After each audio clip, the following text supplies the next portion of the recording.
So what's it like to go on a trip abroad with my husband's money? My sister-in-law, Betty, arrogantly declared. I wonder how it feels to live not just off your parents, but also off your brother. I retorted, feeling a surge of anger at her audacity. Well, you're one to talk. You're a stay-at-home wife, and yet you hire a maid and don't do any housework at all. That's enough. Both of you, stop it. My father stepped in between Betty and me as our argument threatened to escalate. With a calm look on his face, he pacified me and looked up at Betty. Seems like you can't enjoy your trip with us both here. We'll head back home. Sorry for disturbing. My name is Lisa. I'm nearing my 40s and work while living with my father.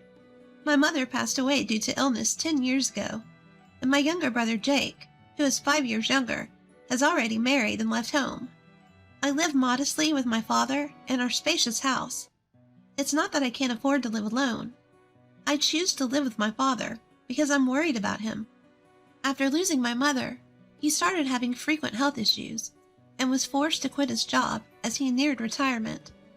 His condition worsened to the point where he wouldn't eat for days unless reminded, and would be bedridden for almost 2 weeks if he fell ill. I couldn't leave my father alone in such a state. At that time, my brother Jake was already working as a lawyer and had a fiancée. Jake and his wife were planning to build a new home near our house, so it was inevitable that I would stay with my father. Jake is exceptionally gifted compared to me. I never thought that the woman he chose as his wife would turn out to be so unreasonable. Jake's wife, Betty, quit her job immediately after their marriage and became a housewife. She leaves all household chores to a hired butler, and her daily routine seems to revolve around luxury lunches and shopping at high-end stores. Jake is busy with work. Perhaps he doesn't have much time to spend with Betty, but her extravagant lifestyle is shocking. Living close to Jake and Betty's house, I couldn't help but hear about Betty's carefree life. What made it more intolerable were her remarks when she visited our house. When are you planning to leave this house, Lisa? Aren't you embarrassed to live at home at your age? Betty would mock me like this quite often. I swallowed the words. I don't want to hear that from a housewife who doesn't do housework and just enjoys herself, and responded with a vague smile. I've gotten to the point where I wish she wouldn't come to our house at all, but my father shows sympathy towards Betty, saying, Jake might be too busy, and she could be lonely. He doesn't drive her away. Rather, he often invites her to have dinner with us. I wish Jake and my father would show some understanding of the emotional toll this is taking on me. But when I see my father, who is unbothered by Betty's audacious attitude, smiling while eating with her, I can't help but think that as long as he's happy, that's all that matters. Why on earth did Jake marry such a woman? I often wonder, but I suppose there are qualities in Betty that only Jake can appreciate. I purposely ignore Betty's rude remarks and continue eating in silence. That day, as usual, my father invited Betty to have dinner. Jake has been swamped with work lately, and Betty usually helps herself to food left by the housekeeper. My father, perhaps feeling pity for Betty, decided to buy some expensive ingredients and proposed that the three of us have a nice meal together. I wasn't particularly thrilled, but if my father insisted, I didn't have a choice. I bought ingredients from the supermarket in town and managed to whip up some dishes I'd never cooked before. My father, who had been losing his appetite, was delighted and laughed, saying, I'm particularly hungry today. Betty arrived significantly past the agreed-upon time, sank into the dining table chair without so much as a decent greeting. The dishes I had prepared were lined up in front of her. Now that we're all here, let's eat. My father cheerfully suggested. Betty didn't seem pleased. She poked at the food with her fork, heaved a big sigh, and said, Do you think I can eat something that looks this unappetizing? Betty shot me a look of contempt as she glanced at the small dishes. I stared back at Betty, then turned to my father in surprise. My father also looked surprised, his mouth agape as he looked at Betty. Well, it may not be as good as the meals your housekeeper makes, but Lisa made this from scratch. Can't you be a bit more polite? When my father-in-law sternly rebutted, Betty immediately pulled a sour face. I never said I wanted to eat with you guys. I'm helping you make some memories, and you serve me something that looks so unappetizing. Can't you consider my feelings a bit? What do you mean by making memories? I muttered, but Betty picked up on it quickly. Betty looked down on me and my father, smirked, and said something unthinkable. Well, your father won't live much longer, right? I'm the diligent daughter-in-law keeping him company, so I expect a generous inheritance. At this, both my father and I were left speechless. The living room fell silent. Could this really be the woman that the intelligent Jake chose to marry? Discussing inheritance before someone's even passed away? There's something wrong with that. Dad, you're going to live for many more decades. Before I knew it, I was shouting. Even Betty, who had been grumpily picking at her gratin, stopped when she saw me letting my anger out. Don't talk about inheritance. To you, Dad may be just another person, but he's family to me. He's also the same to Jake. He's the only living relative left for us who lost our mother. My father gently held me back as I leaned over the table. Panting heavily, I slowly sat back down. My anger towards Betty was still swirling inside my chest. With a deep breath that seemed to pierce my father's mood, I felt my pent-up emotions deflate. I'll pretend I didn't hear what you just said, my father said in an emotionless voice.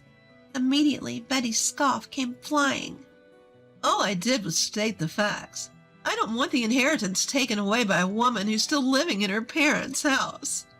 Betty's words were so refreshingly straightforward, I no longer had the energy to be angry. She bravely rehashed what my father had tried to let slide, and threw her demeaning words and actions at us. I'll leave this rundown house to you, sister-in-law. Looks like you won't be losing your place to live. Betty's shrill laughter echoed. I wanted to retaliate with a complaint, but when I saw my father quietly shaking his head, I swallowed my words. My father was too lenient with Betty. Even though she might be lonely with Jake, often busy with work, it's not right to sympathize with an adult who can't tell what's appropriate to say and what's not. My father looked at my face and muttered softly, She's the one Jake chose. My father smiled with a hint of sadness. He looked like a father dealing with a troublesome daughter, and also like a man completely worn out by life. I couldn't say anything when I saw my father's face.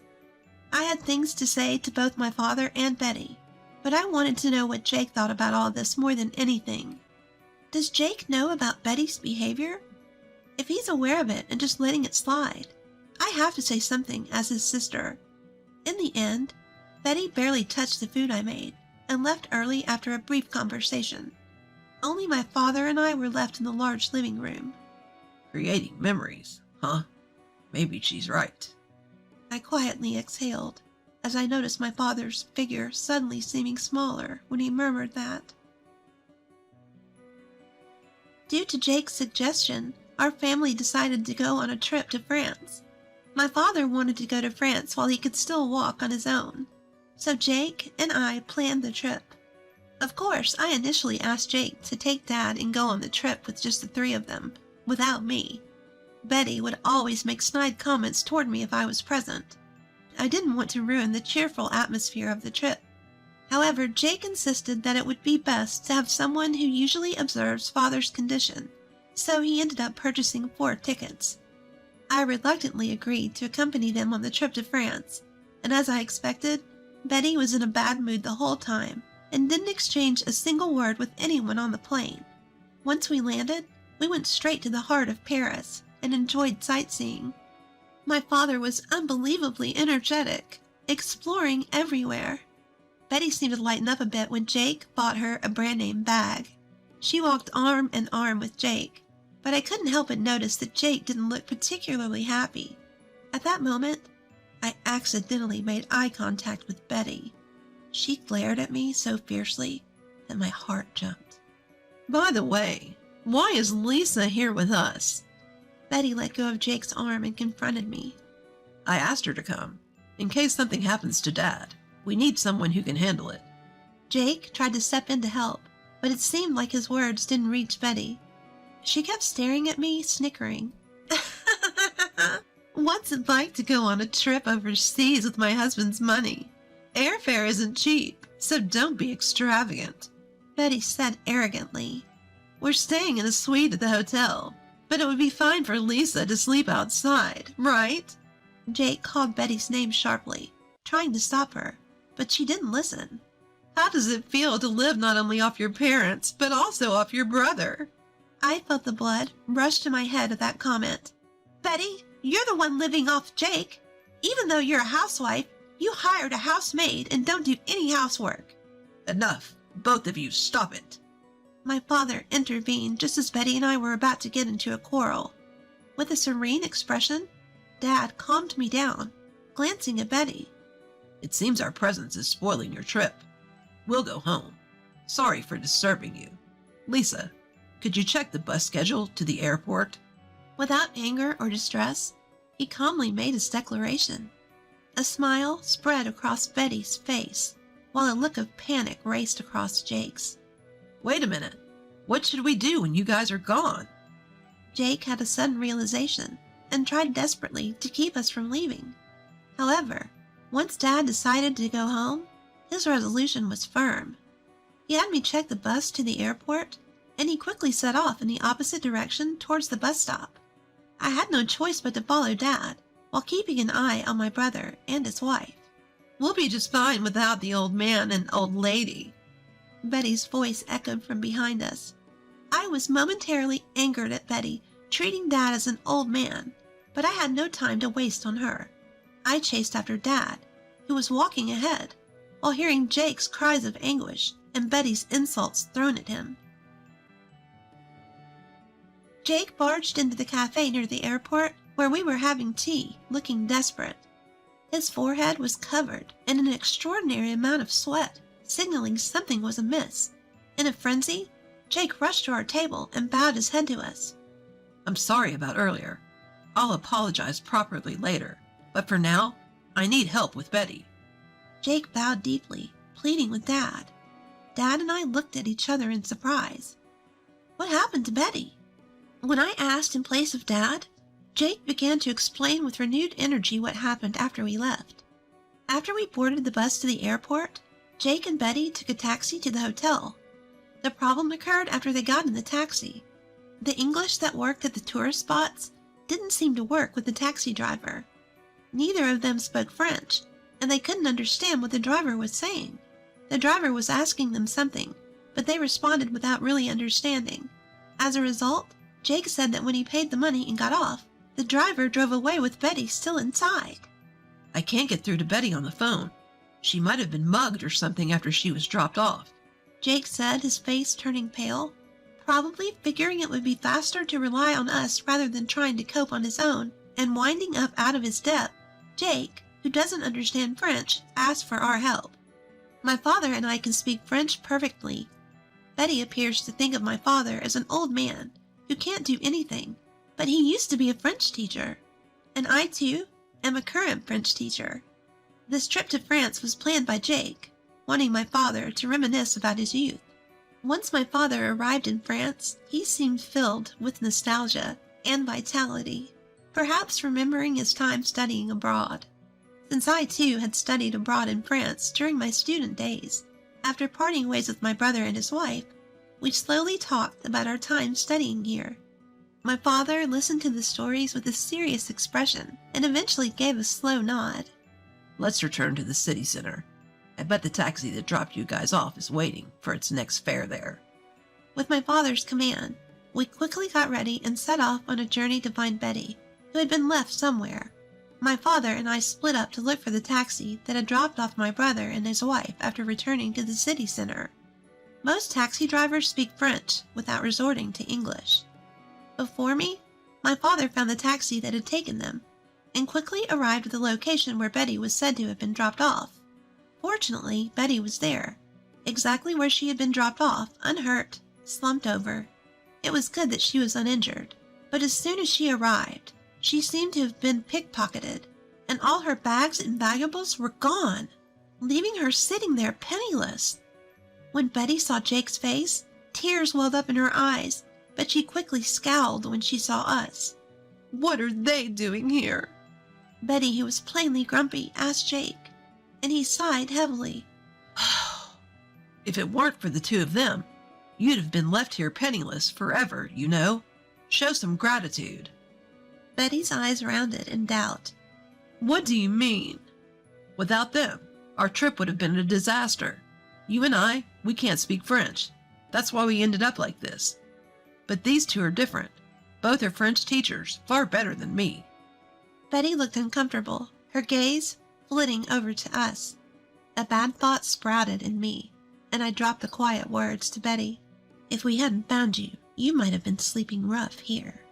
Betty bit her lip in frustration.